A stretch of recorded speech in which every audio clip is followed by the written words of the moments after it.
don't think that ever happens. I'll be honest, I didn't know if it was going to work till I saw the cut of the first episode.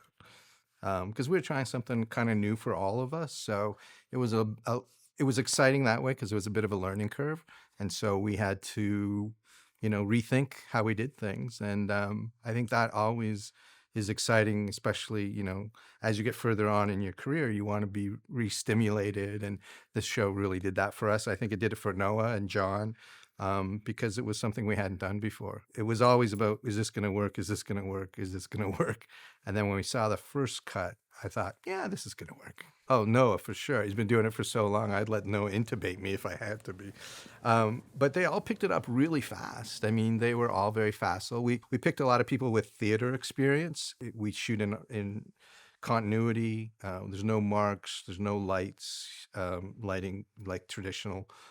So it moves really fast. So we did 2 weeks of boot camp with them prior to shooting and taught them how to intubate, CPR, suture, and I think it's fun for them too. We'd been doing shows forever, and we've all done Miami and New York and Los Angeles, and we just felt like it was time to go someplace else, and we wanted something that was very sort of middle America, blue collar kind of town.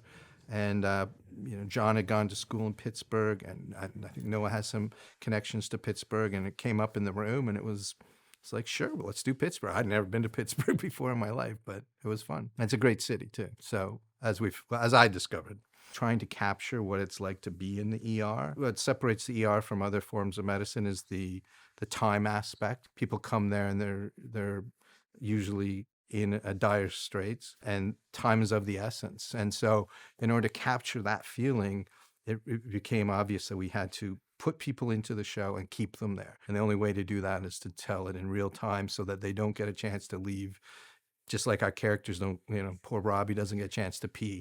And so it was like keeping everyone in that moment was, I think, the best way to capture that visceral feeling of what it's like to be on a shift and never getting a chance to stop.